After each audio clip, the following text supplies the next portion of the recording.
Hello and welcome to the Driver Hire podcast. My name's Tony from Driver Hire Croydon and Sutton. Hello, I'm Gary from Driver Hire in Colchester. We represent two of Driver Hire Nationwide's network of over 100 offices.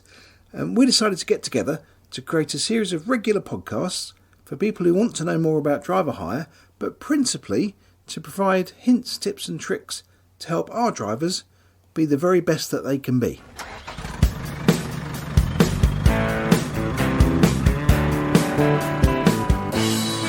Hi Gary, how you doing?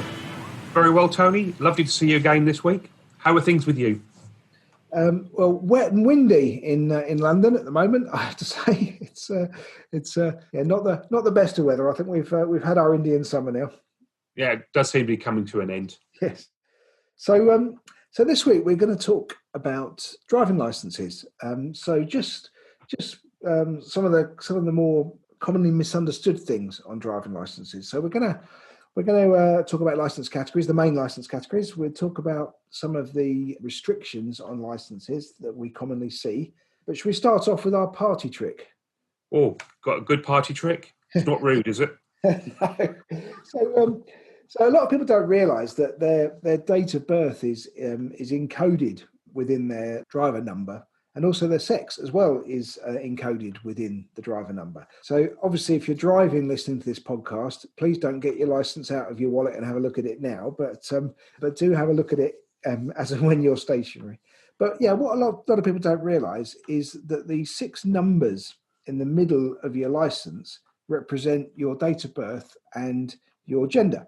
So the 4th and 5th numbers within the license number, within the driver number, they represent the day on which you're born. So if you were born on the 15th of the month, that would be 1-5. The month in which you're born is the 2nd and 3rd digits. So if you are born in March, that would be 03, or if you're born in December, that would be 1-2. But if you're a woman, they do it differently. So they add a 5 instead of the 0. So if you were born in March, that would be 53, or in April would be 54, May 55, and so on.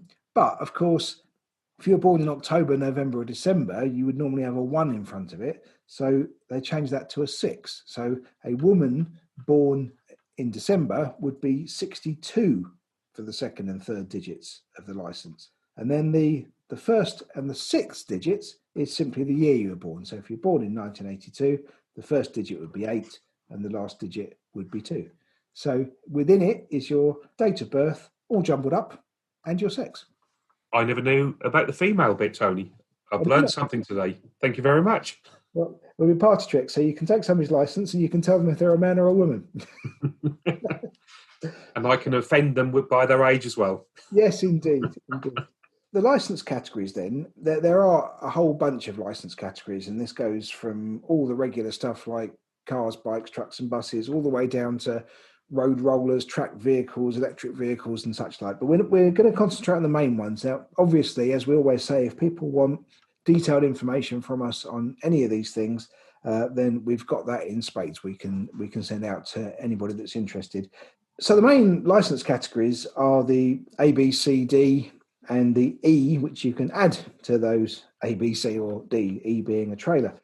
A, we're not really going to talk about much because that's for motorbikes and mopeds, which isn't something we do particularly here at Driver Hire. But the other categories we do, B, C, and D, and trailers to go with those. Now, these categories changed in the early 90s. We used to have a different system in Britain prior to adopting the European license system. And it's quite interesting because this industry still tend to refer to the old license system, even though it's now nearly 30 years since we've changed. And more of that in a moment. So let's run through the categories. Category B then, Gary. Is for a car or a van up to 3.5 tonne. Yeah, so if you pass your test, even in a car, you'll be entitled to drive up to the size of a van. So this is like a large Transit, Mercedes Sprinter size, that kind of thing. Category C is interesting. So this is Category C, large goods vehicle. is the thing that we always talk about as HGV 1 or 2, or Class 1 or 2. And this is the old system. And I suppose it's no surprise that drivers refer to themselves as being a Class 1 driver. If you've taken a test and passed in the biggest truck available and in a big articulated lorry, you surely want to call yourself a Class 1 driver. And that's, of course, what it used to be. But the new categories changed that. I say new, the nearly 30-year-old categories changed that. So Category C LGV, or what we used to call heavy goods vehicles, HGVs, there's basically three types of Category C. So the first is C1, which is a subset of the Category C vehicles. So that's the smaller Category C vehicles, which is those up to, obviously over 3.5 tons, but up to 7.5 tons. Yeah, that's correct. If you passed your test after 1996, you don't have the C1 on your licence. But us older people, I'm afraid that's you and me, Tony, we have this on our licence automatically up to we're 70 years old. So that's the sort of bridging point between the old British system and the new European system, is that whilst somebody passing their test prior to 1997 or from 96, whichever way you want to say it, would have been given up to 7.5 ton, which is this C1 entitlement, it wasn't the case afterwards. So we do have this anomaly. We call it, the jargon we use in this industry is grandfather rights, which is a bit derogatory. But what we're really referring to, somebody with grandfather rights, is somebody who passed their car test prior to 1997 and therefore got given the European license category of C1, but beyond that date, they don't. So these type of drivers, grandfather rights, 7.5 ton C1 drivers, are a diminishing breed, shall I say? Yeah, it's becoming harder and harder for us to have people come on board who already got it and have the driver's CPC along with it to better drive commercially. So it tends to be more C drivers out there driving C1s now than before. So the next category, Category C, full Category C, is anything over 3.5 tons. And then the biggest of all of those, of course, is the C plus E vehicle, and the E being the trailer. So any goods vehicle with a trailer will be C plus E. And there's two types. So you've got the Arctic, so tractor unit and trailer, but you've also got a regular Category C vehicle with a trailer behind it, and that would be called a drawbar trailer. Or wagon and drag is the kind of jargon that the industry uses to describe those. And so sometimes you'll see those kind of vehicles where, perhaps they've got a lot of deliveries to make. They might leave that trailer in a lay-by to go off and make a delivery in a town off the front end of the vehicle and come back and pick up the trailer. It's those that we're talking about that you might sometimes see left. Yeah, we don't see them so much over in the UK. In the continent, they're very prevalent. They're all over the place. Yeah, much more commonly used abroad than they are here, but you do see them. And the last category is D. Yes, so D is for passenger carrying vehicles. So in the same way that HGV became LGV in the new terminology, PSV, which is what people sometimes still call buses and coaches, PSV became PCV. So instead of passenger service vehicles, there's passenger carrying vehicles, again, as we switch from British to European licensing. And similarly, you've got D1, D, and D plus E, exactly the same methodology. So this time, let's work backwards. So D plus E would be a coach towing a trailer, which isn't something you commonly see. Sometimes you will see them towing a baggage trailer. That sometimes happens. But category D would be any other kind of passenger vehicle that's not towing a trailer with more than 9 seats. So if it has less than 9 seats, it's considered to be a car, on the same license as a car. But again, we've got this little sort of halfway house, which is this D1, and the halfway house is anything up to 16 seats, but with more than 9. So that would be, what you'd call a minibus. But there's a really interesting point about these minibuses, which is that the vast majority of people will have a restriction on their license, which is called a 101 restriction, which, whilst they've got the license to drive up to D1, again, if they pass their test before 1997, they can't actually drive it, because that 101 restriction says they can't do it for hire and rewards. So basically, any gainful employment driving those vehicles, just not allowed to do. Very much so. So when I was involved with the Scouts before, we'd hire a minibus. Could I take them out? Yes, I could, because I was doing it free of charge. There was no passing of money, definitely not involved with the Scouts anyway. You were just doing it at the kindness sake of your heart. Yeah. Also, we've already touched on this category 101. Tony's 125 different categories I can come across. I can't believe how many variations are on this system to confuse us all. I think we should just touch on a few, the important ones that mean something to us when we're looking at the driving licence to check people can drive the vehicle correctly. So you don't want to run through the whole 125 then, Gary? Oh, no, I don't want to bore everyone to death. But yeah, I think you're right, Gary. Let's just talk about those ones that we come up against, or come across, should I say, every day, really. Yeah. 01, the most common one, I would say, is the eyesight correction. Yeah, so if you're required to wear glasses to drive, then you'll have 01 written alongside that category on your licence. Yeah. Something we're seeing more and more of now is code 70, which is the exchange licence. Do you want to explain a bit about that, Tony? Yeah, so simply, if you've had a European licence that's not a UK licence, so I don't know, pass your test in Romania, France, Spain, wherever, but you want to drive commercially in the UK, your employer is going to want to be able to check your licence, which they can't do unless you exchange it for a UK licence. So whilst the skill of you being able to drive is recognised, it needs to be exchanged to a UK licence, and that 70 code you'll see on your licence if you have exchanged it. Yeah. Another one we're seeing more and more of now is code 78, which is for automatics only. So I'll use Shani in my office. She's learning to drive an automatic. She's got a problem where she hurts her ankle when she was younger and finds it very hard to control the clutch. So she's made a decision to learn in an automatic, so she'll have code 78 when she passes. Yeah, I'd have to say the vast majority of our customers can't take a driver with 78 code, because the vast majority of vehicles are manual vehicles. Okay, there's a few others. 101 we touched on when we're talking about buses just now, minibuses, should I say, just now. So that's the one where you can only drive if it's not for hire and reward. So in other words, commercial purposes, no. Taking the Scouts to the seaside, yes.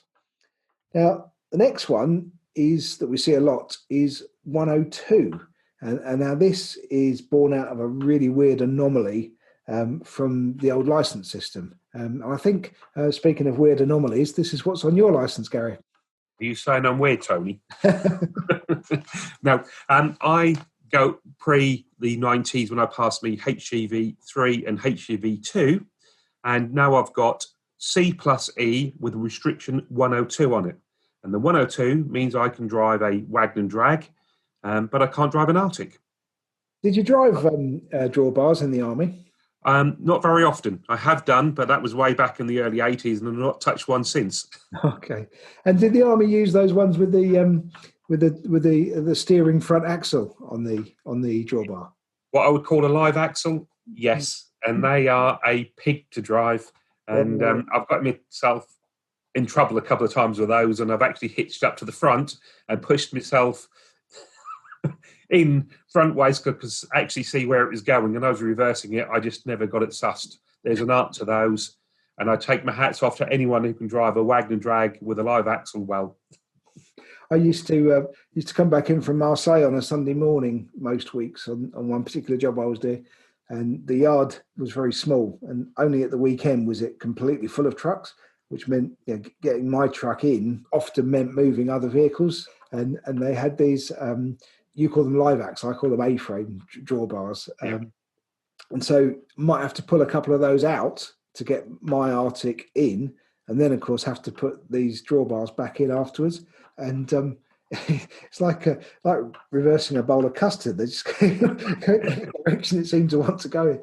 Yeah. As I said, there's an art to it, and there are some clever drivers out there. Yeah, so this 102 restriction, drawbar trailers only, was given to people who switched their old Class 2 to a new European licence category. And of course, there was no European licence category for drawbar trailers. So they had to give C plus E, C being the truck, E being the trailer, but so they didn't accidentally give away an Arctic license to somebody who hadn't learned to drive that, they created this category. So C plus E, restriction 102. So if we ever see that on a license, we know that's a driver that passed his test back in the 80s or before. Okay. The last category, just want to touch on so we don't do all 125, Tony, is 115. And it's just recently changed this year, and that's being an organ donor. Yeah, that's right. Yeah, so from 20th of May this year, when you apply for a license, you need to say whether you want to be a donor, don't want to be a donor, or if you've previously registered with the NHS as an organ donor. And it's effectively the onus has changed, and it's kind of presumed consent now. And whether you want to be an organ donor or not is entirely a personal choice, of course. But by switching to this new method, it is now making more organs available, in those worst case scenarios, to people who desperately need them. Yeah, basically, it's an opt-out instead of an opt-in system. One of the other things, Tony, I want to touch on is on the driving licence. It's got lots of expiry dates on the back, telling you when your car licence expires, like when you're 70, when your HGV expires, when your medical's due from the start of when you're 45 and so on. But it's on the front. And it's the date of your photo licence, or your photo ID to be more exact, is on there. Do you know how long it lasts for, Tony? 10 years. Yeah, you're spot on. I knew you would know. You've got way too much information in that head of yours. Now, when that expires on the front there, does that mean your driving licence has expired though, Tony? Well, no, it hasn't, but you are liable to be fined if you don't have a valid photo card. Yeah, it's an ID and it's there for you. And it's just remembering to do it. It's on there. I'm just looking at mine. I've got another year to go before I need to change mine over and getting that done. So you can't keep a picture of you as a handsome 21-year-old on your licence then? Well, I'm just looking at mine, and I was very young when I had this done. I think I need to update it. So, Gary, great speaking to you again.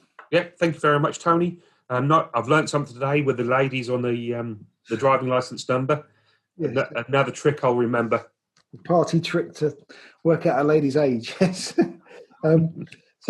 Yes, lovely. So if you have enjoyed it, please do rate, review and subscribe, and we'll look forward to speaking to you next time.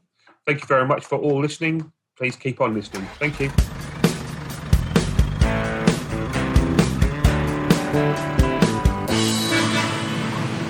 You've been listening to the Driver Hire Podcast, and thank you very much. And as goodbye from myself, Gary Richards at the Colchester office. And from me, Tony Goacher from the Croydon and Sutton office. If you'd like to get in touch with us, along with all the other driver hire offices, you can find us at driverhire.co.uk. Thank you very much for your time. Bye-bye.